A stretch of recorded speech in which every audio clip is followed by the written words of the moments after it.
As we come to the exciting conclusion of our 40 days of fasting and prayer for revival, I want to walk with you through an interesting 2-verse observation found in 1 Chronicles chapter 4, verses 9 and 10. 1 Chronicles chapter 4, verses 9 and 10. Open with your Bible and follow with me. 1 Chronicles 4, verses 9 and 10. Verse 9, and Jabez was more honorable than his brothers, and his mother called him his name Jabez, saying, because I bore him with sorrow. And Jabez called upon the God of Israel. This is later on in his life. Jabez called upon the God of Israel, saying, oh, that you would bless me indeed and enlarge my coast, and that your hand might be with me, and that you would keep me from evil, that it may not grieve me. And God granted him that which he had requested. Now, Jabez started out his life with a bad name, literally.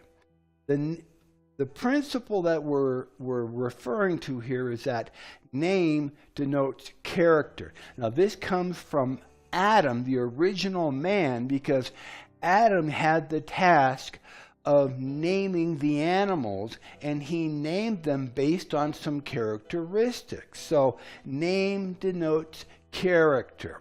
And Jabez grew up with a name that shamed him no matter what he did. So he would have a hard time achieving anything, including having friends and opportunities, because of what his name represented. But God always has the last word. Look at verse 9. Verse 9. Jabez was more honorable than his brothers, in spite of his name and what his name.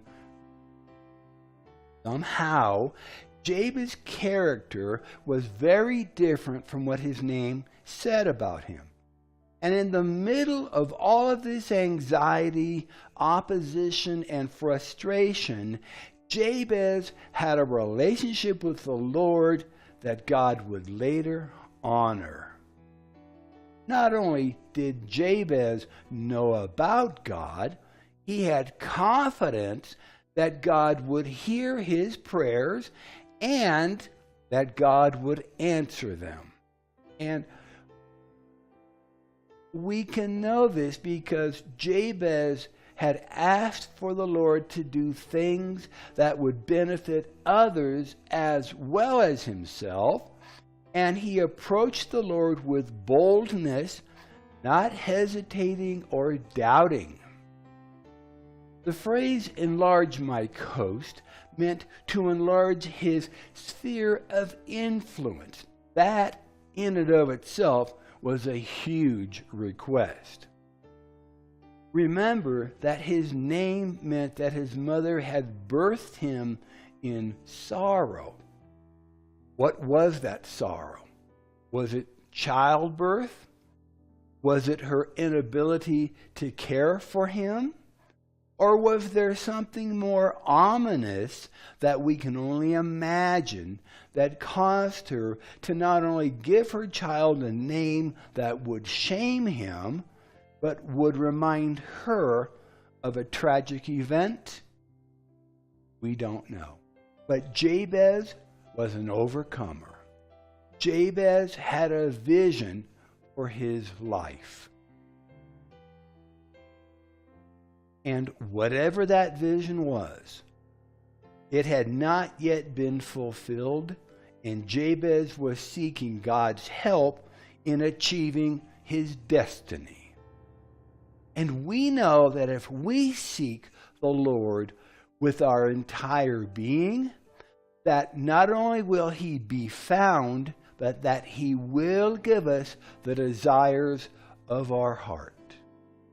And this means more than not only the fulfillment of our heart's desires, but that God will place the dreams, the desires, and the ideas that He has created for us inside of our hearts.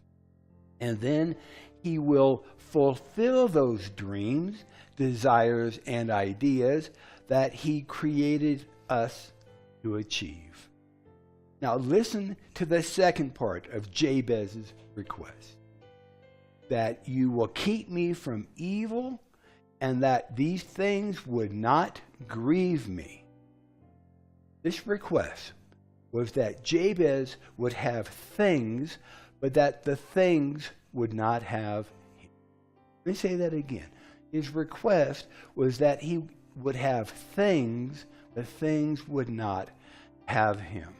This included his heart, his time, his talents, and his treasuries.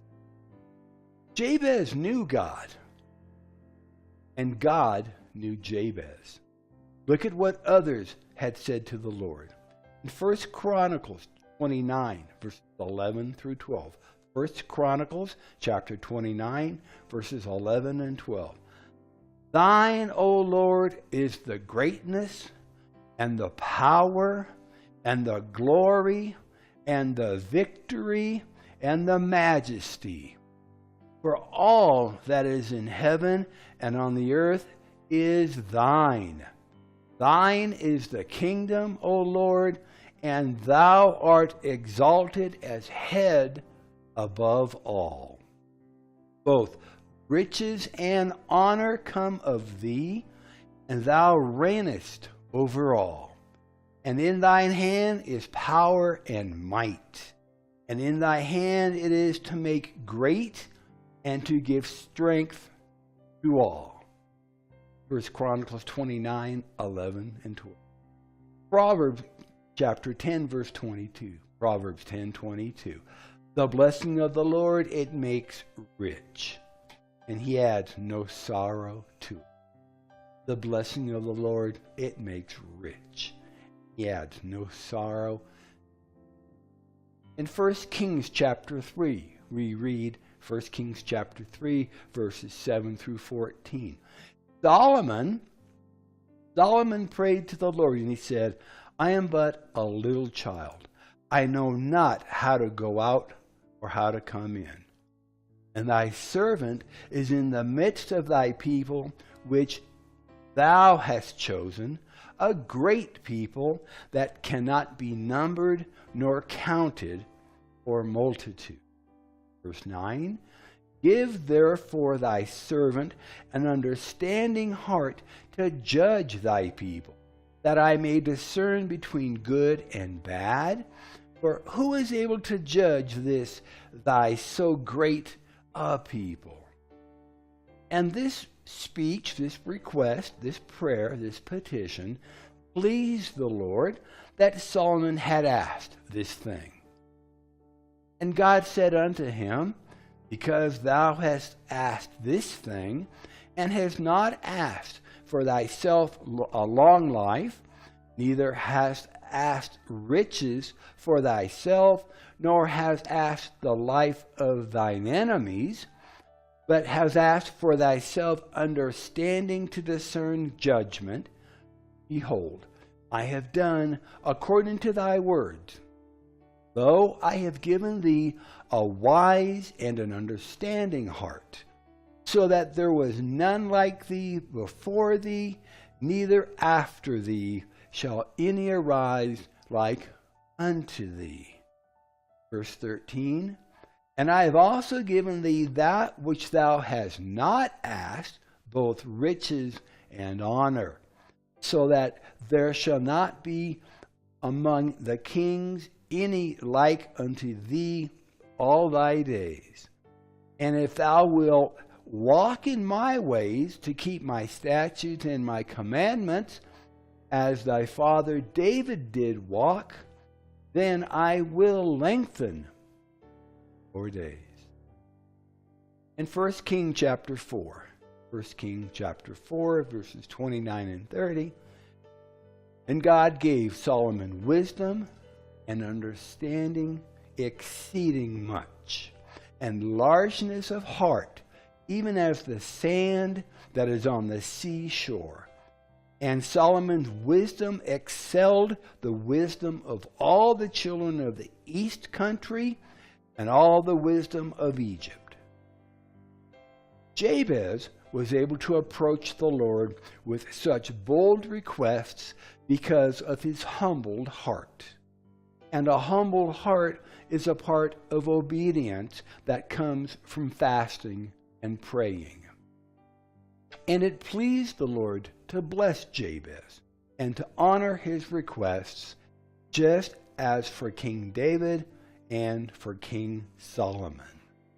So if you've been following with us, and if you've joined your faith with ours throughout this revival campaign, you are in a position of favor to ask the Lord whatsoever you want. No matter if you fasted 1 day, 3 days, 14 days, 21 days, or even 40 days. 1 John 5, verses 14 and 15 reminds us, and this is the confidence that we have in him, that if we ask anything according to his will, he hears us. And if we know that he hears us, whatsoever we ask, we know that we have the petitions that we desire of him. Thank you for joining with us. Thank you for praying with us and for praying for us. Thank you to those who have supported us financially as well. The blessings of the Lord belong to those who seek him and ask. This is Pastor Steve. Our church is La Viña de Gracia in La Calera, Colombia, a little ways outside of the capital city of Bogotá. So until next time, may the Lord richly bless you, prosper you, and keep you safe as you follow hard after him. Be sure to send us your testimonies of what the Lord has done for you and those around you as we complete this 40-day time of fasting and praying and seeking the Lord in all things. And we'll see you next time. God bless.